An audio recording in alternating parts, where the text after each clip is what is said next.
BBA, BCA, BCom computer కోర్సులో 100% placement లభించే ఏకైక డిగ్రీ కాలేజ్ కూకట్పల్లిలోని I3 degree college 8367215215. Jai Sriram. నా పేరు మాధురి. మీరు చూస్తున్నది సుమన్ టీవీ నెట్వర్క్. ఈరోజు మనతో పాటు ఉన్నారు ప్రముఖ జ్యోతిష్య వాస్తు పండితులు బ్రహ్మశ్రీ గుండెపూడి సుధీర్ శర్మ గారు. నమస్కారం గురువు గారు. జయ శ్రీరామ్. శ్రీమాత్రే నమః. శ్రీ గురుభ్యో నమః. గురుగారు, కొంతమంది అంటూ ఉంటారు, ఇప్పుడు రోజు మనం ఇంట్లో పూజ చేసుకున్నట్లయితే గుడికి వెళ్లాల్సిన అవసరం లేదు అని చెప్పేసి కొంతమంది అంటూ ఉంటారు. ఇది ఎంతవరకు నిజం అంటారు? ఇక్కడ మనోశుద్ధి అనేటువంటిది ముఖ్యమైన విషయం నాన్న. ఇంట్లో దేవతా పూజ చేసుకున్నాం, దేవాలయానికి వెళ్ళాలా లేదా అనేటువంటి విషయానికి వస్తే దేవాలయంలో కొన్ని కాస్మెటిక్ ఎనర్జీస్ ఉంటాయి, అవి మనకి తెలియదు. అంతకుముందు కూడా మనం చెప్పుకున్నట్టున్నాం, దేవతా ఆలయ ప్రతిష్ఠ జరిగినప్పుడు ఏ రకమైనటువంటి ద్రవ్యాలు వాడుతూ ఉంటారు, దానివల్ల వచ్చేటువంటి పాజిటివ్ ఎనర్జీ ఎంత ఉంటుంది అనేది. మన ఇంట్లో మనం చేసేటువంటి పూజ, ఇంట్లో అనేక రకాలైనటువంటి పరిస్థితుల్లో ఆడవాళ్ళు తిరుగుతుంటారు, ఇంట్లో ఆడపిల్లలు ఉంటుంటారు, సమస్యలన్నీ ఉంటూ ఉంటాయి. పూర్వకాలంలో ఇలాంటి వాటి బారి నుంచి కొంచెం జాగ్రత్తగా ఉండేవాళ్ళు. ఇంట్లో తిరగనివ్వకుండా ఒక పక్కన ఒక రూమ్ ఇవ్వడం, ఇట్లాంటివి చేసేవాళ్ళు. రాను రాను ఆడవాళ్ళు మా హక్కులు మొత్తం హరిస్తున్నారని చెప్పి ఒక ఇది తీసుకొచ్చేసి పరిస్థితుల్లో కాలక్రమేణా ఇంట్లో అంత మామూలుగా తిరగడం అనేటువంటిది సర్వసాధారణం అయిపోయింది. అవునండి. అలాంటి పరిస్థితుల్లో ఉండేటువంటి ఈ పాజిటివ్ ఎనర్జీకి ప్రతినిత్యం అనేక రకాలైనటువంటి విశేషమైనటువంటి పూజలు చేస్తూ ధూపదీప నైవేద్యాలు పెడుతూ అనేక రకాల అభిషేకాలు, అర్చనలు, హోమాలు అవన్నీ చేస్తూ ఉండేటువంటి ప్లేస్లో ఉండేటువంటి పాజిటివ్ ఎనర్జీకి చాలా డిఫరెన్స్ ఉంటుంది. అవునా? మనకి ఒక సామెత ఉంటుంది నాన్న, ఇంటికన్నా గుడి పదేలం. అవునా? పూర్వకాలంలో తుఫాన్లు కానీ ఏదన్నా పెద్ద ప్రమాదాలు వచ్చినా ఊళ్ళో జనాలు మొత్తం గుళ్ళోకి వెళ్ళి కూర్చునేవాళ్ళు. గుడి స్ట్రాంగ్గా కడతారు కదా, కట్టడం వల్ల ఆటోమేటిక్గా గుళ్ళో ఉండేవాళ్ళు క్షేమంగా ఉంటారు. గుళ్ళు కూలిపోవడం మనం ఇంతవరకు ఎక్కడ చూడాల. గుడి గోడలు ఈ మధ్యకాలంలో అంటే కడుతున్నప్పుడు పడిపోయినవి మన మధ్య మనం ఇక్కడ చూసాం, కానీ మన వైజాగ్ దగ్గర వరాహస్వామి వారి దేవాలయంలో కడుతున్నప్పుడు పడ్డాయి, అంతేగాని కట్టిన తర్వాత గుడి దేవాలయాలు గోడలు పగిలిపోయి మనుషులు చనిపోయారన్న వార్తలు అయితే మనం ఎక్కడ వినం. అంటే అంత స్ట్రాంగ్గా కడతారు కదా. ఇక్కడ అలాంటి సమయాలే కాకుండా మనం నిత్యం పూజ చేసుకునేటువంటి వాటితో పాటు ఇంకాస్త పాజిటివ్ ఎనర్జీ కావాలి, ఇంకాస్త ఎక్కువగా పవిత్రంగా ఉండాలి, మన మనస్సు బాగుండాలి అనుకుంటే మనం ఇంట్లో కొద్దిపాటి పూజ చేస్తానన్నా ఒక అరగంట సేపు పూజ చేస్తాం, వెళ్ళిపోతాం కదా. ఒక అరగంట జరిగేదానికి రోజు మొత్తం పూజలు జరిగేటువంటి స్థలానికి ఎంత ఎనర్జీ డిఫరెన్స్ ఉంటుంది. అవునా? 100 కోట్లు ఉన్నవాడికి 100 రూపాయలు ఉన్నవాడికి ఉన్నంత తేడా ఉంటుంది. దాంట్లో అనుమానమే లేదు. అక్కడ నిత్యం ఒక దైవశక్తి గర్భాలయంలో మాత్రమే ఉంటూ దాన్నే ఆ శక్తిని బయటికి నడుపుతూ జనాలందరికీ పంచుతుండేటువంటిది ఒక యాంటీనా ఉంటుంది మనకి. ఎట్లా? ధ్వజస్తంభం. దేవాలయం ఉండే పవర్ మొత్తం ఏదైతే జనాలు ప్రదక్షిణాలు చేసేటప్పుడు ఆరా తిరుగుతూ ఉంటుందో అది మొత్తం తీసుకొని యాంటీనా లాగా ఊళ్ళోకి జనాలకి ఇస్తూ ఉంటారు. యాంటీనా ఇప్పుడు మనకు వచ్చిన యాంటీనాలు ఎక్కడి నుంచి వచ్చినాయి నాన్న? ధ్వజస్తంభాన్ని చూసాక మోడల్ చేసింది. అవునా? అంటే ఈ ఎనర్జీ ట్రాన్స్ఫార్మ్, అది ధ్వజస్తంభం అనేది ఒక ట్రాన్స్ఫారంలో కరెంటు నిల్వ చేసుకుంటుంది, కంట్రోల్ చేసి పంపిస్తుంది. ఏ ఇంటికి ఎంత కావాలో పంపిస్తూ ఉంటుంది కదా. అది కూడా ఎనర్జెటిక్ ట్రాన్స్ఫార్మ్ అని చెప్తాను నేను. ధ్వజస్తంభాన్ని యాంటీనా ద్వారా బయటికి వెళ్తూ ఉంటుంది.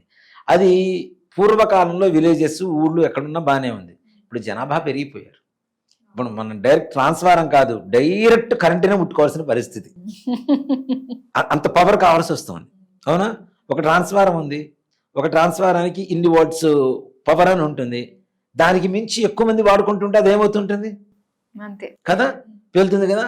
అట్లాంటప్పుడు ఏం కావాలి? మనం ఎక్కడైతే పవర్ ఇదవుతుంటుందో, ఎక్కడైతే ప్రారంభం అవుతుందో అక్కడికి వెళ్ళాల్సింది తప్పనిసరిగా. అది చాలటం లేదు కదా. మన ఇంట్లో పూజ మన ఇంట్లోదే.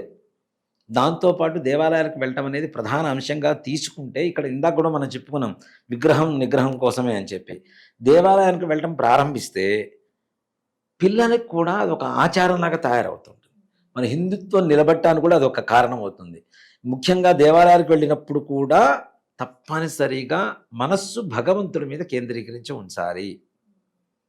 ఒక చిన్న పాపం తీసుకొని వెళ్ళాడు తండ్రి, తీసుకొని వెళ్ళి దేవాలయానికి తీసుకుని వెళ్ళాడు. నేను రాను అన్న కొద్దీ తీసుకుని వెళ్ళిపోయాడు. ఈ ఒక్కసారికి రా నాతో రా అని చెప్పి తీసుకుని వెళ్ళాడు. తీసుకొని వెళ్ళిన తర్వాత అమ్మాయి చూసి మొత్తం అందరూ ఎవరో ప్రసాదాలు కింద పడేసుకుంటూ తింటున్నారు, ఏదో మాట్లాడుకుంటున్నారు. ఈ బ్లౌజ్ ఎక్కడ కొన్నావు, ఈ బంగారం నగలు ఎక్కడ కొన్నావు, అది ఎక్కడ కొన్నావు, అది ఇదని మాట్లాడుకుంటున్నారు. ఈ మాట మొత్తం ఈ అమ్మాయికి మైండ్కి ఎక్కుతూ ఉన్నాయి. మళ్ళీ నెక్స్ట్ డే మార్నింగ్ అమ్మాయిని అడిగాడు, ఒక్కసారి మళ్ళీ గుడికి రా నాన్న. నేను రాను, అక్కడ అంతా ఇట్లాంటివి ఉన్నాయి, ఇట్లాంటి ముచ్చట్లే ఉన్నాయి, ప్రసాదం కూడా నిర్లక్ష్యంగా కింద పడేసి తొక్కుతున్నారు, అది ఇది అని మాట్లాడాను. నా కోసం ఒక్కరోజురా, రేపటి నుంచి నేను అడగను అని చెప్పాడు తండ్రి. సరే అని చెప్పి వచ్చి తీసుకుని వెళ్ళిన తర్వాత అమ్మాయి దోశళ్ళు ఇట్లా పట్టేసి ఇట్లా పట్టు అని అన్నాడు. నీళ్లు పోసాడు. పోసి ఇవి పడకుండా ఒక్కసారి గుడి చుట్టూ ప్రదక్షిణ చేసి రాపో అని చెప్పాడు. చేసి వచ్చిన తర్వాత ఇంటికి వచ్చేసిన తర్వాత అడిగాడు, ఇవాళ నీకు ఎవరో మాట్లాడుకుంటున్నటువంటి మాటలు వినపడ్డాయా? వినపడలేదు. ప్రసాదం కింద పడ్డ సంగతి నీకు ఏమైనా తెలిసిందా? తెలియలేదు. ఎవరేం చేస్తున్నారో చూసావా? చూడలేదు. ఎందుకు చూడలేదు? నా ధ్యాస అంతా దీని మీద ఉంటే అవన్నీ అక్కడ చూస్తాను అందుట. మరి నీ ధ్యాస భగవంతుడి మీద పెడితే ఇవన్నీ కనబడవు కదా నీకని చెప్పాట తండ్రి.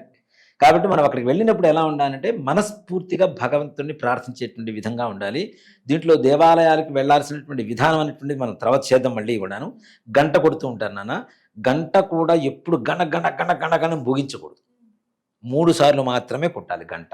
తాడనం అంటారు, గంట తాడనం అంటారు. తాడనం అంటే మురోగించడం సంస్కృతంలో. ఈ తాడనాన్ని 3 సార్లు మాత్రమే మురోగించాలి. దాంట్లోంచి ఏంటి, ఓంకార శబ్దం వస్తుంటుంది గంటలోంచి. వింటే ఎవరికి మనం జుమ్ కంచుదే పెడతాం చూడండి. మళ్ళీ వేరే గంటలు పెట్టరు. ఎంత పెద్ద కోట్ల రూపాయల ఆస్తులున్న దేవాలయమైనా కంచుతోనే గంట ఉంటుంది. అందుకని కంచు మోగినట్టు కనకమ్మ మోగునా అని చెప్పి మనకు శ్లోకం ఉంది కదా వేమన శతకంలో. అట్లానే ఈ కంచు మోగటం అనేది ఎట్లా ఉంటుందంటే జుమ్ అని శబ్దం వస్తుంది. ఈ శబ్ద తరంగం స్వామివారి హృదయానికి తాకుతుందిట. నేను వచ్చాను అని చెప్పి చెప్పడం భగవంతుడు. ఓకే. ఈ శబ్ద తరంగం స్వామివారి హృదయానికి తగులుతుంది.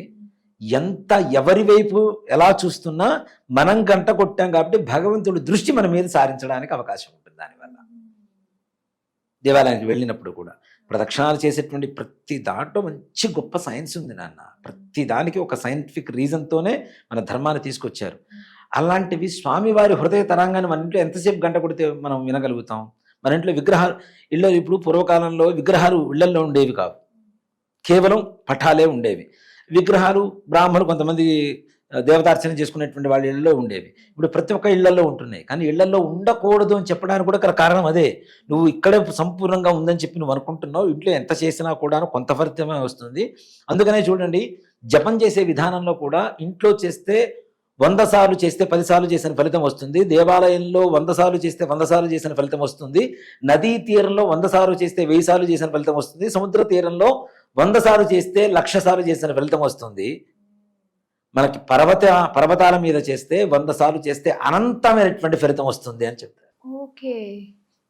ఇంటికి దేవాలయానికి ఉండేటువంటి తేడా అదే కదా. కాబట్టి ఇంట్లో పూజ ఇంట్లోదే, గుళ్ళో పూజ గుళ్ళోదే. గుళ్ళో పూజ పోయి కొబ్బరికాయలు కొట్టమని ఎవ్వరు ఏ దేవుడు చెప్పడం లేదు, అడగటం లేదు. అందులో కొబ్బరికాయల రేట్లు పెరిగినాయి, అన్ని రేట్లు పెరిగిపోయినాయి. కాబట్టి మనస్ఫూర్తిగా భగవంతుడికి ఆత్మ నివేదన చేయండి. కొబ్బరికాయ కొట్టేది అందుకోసం కదా. అహంకారం ఎలా ఉంటుంది? ఇట్లా మొత్తం నివురు కప్పుకొని ఉంటుంది. భగవంతుడి ముందు కొబ్బరికాయ కొడితే కొబ్బరికాయలో నీళ్ళు ఏంటి బయటికి రావు కదా, కనపడవు కదా, కొడితేనే కనపడతాయి. ఆ లోపల ఉండేటువంటి కొబ్బరి నీళ్ళు ఇవన్నీ కూడా అహంకారానికి చిహ్నంట. భగవంతుడి ముందు మన అహంకారాన్ని ఛేదన చేయటం. ఛేదన చేసిన తర్వాత కొంతమంది బొట్లు పెడుతుంటారు. పగిలిపోయిన అహంకారానికి బొట్లు పెట్టడం ఏంటి?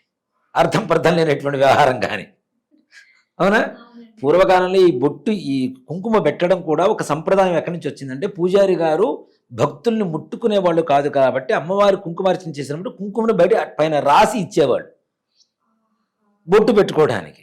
ప్రసాదంగా ఇట్లా చేతికి ఇచ్చేవాడు, అది బొట్టు పెట్టుకునేవాడు. అది చివరికి సంప్రదాయంగా మారిపోయింది. ఇప్పుడు మనం కుంకుమ మొత్తం పూసేసి మనం కొబ్బరి తింటాం, అది మరి దేవుడికి మాత్రం అట్లా పెడతాం నాన్న. అవునా, అది పెట్టేది కూడా శుద్ధంగా ఉండాలి కదా కొబ్బరికాయ పెట్టినప్పుడు కూడా కదా. అది ప్రశాంతమైనటువంటి వాతావరణం కొబ్బరికాయ కొట్టి ఇస్తున్నప్పుడు దానికి బొట్లు పెట్టి కుంకుమ పూసేసి, అసలు ఇంకొక అవివేకం ఏంటంటే గుళ్ళోకి వెళ్ళినప్పుడు కొబ్బరికాయ కొట్టేటప్పుడు ముందు కడుగుతారు కొబ్బరికాయ. కొబ్బరికాయే పవిత్రమైంది మనకి. ఇప్పుడు మనం ఏం చేస్తాం, కలశానికి పెట్టినా అదే పెడతాం, దేవుడికి నైవేద్యం పెట్టినా అదే పెడతాం, ఏదైనా ప్రతి దానికి ముడుపు కట్టినా అదే కడతాం. అంటే ఒక పవిత్రమైనటువంటి స్థానం ఉందనే కదా. అంత పవిత్రమైనటువంటి కొబ్బరికాయని పవిత్రం చేసేంత పవిత్రత మన దగ్గర ఉందా అని అడుగుతా నేను. లేదు ఈ ట్యాపుల్లో ట్యాంకుల్లో నిలబెట్టిన నీళ్ళకుంటుందా? లేదుగా. కదా. ఆ, కొబ్బరికాయ ఇక్కడ అదే చెప్తా, దేవుడి ముందు కొట్టే కొబ్బరికాయకి అహంకారం చిహ్నమైనప్పుడు దాన్ని కడిగి కొబ్బరికాయ కొట్టి అహంకారాన్ని కడిగి కొట్టి దానికి మళ్ళీ అలంకారం చేయడం అనేది మహా అపరాధం అని చెప్తాను నేను.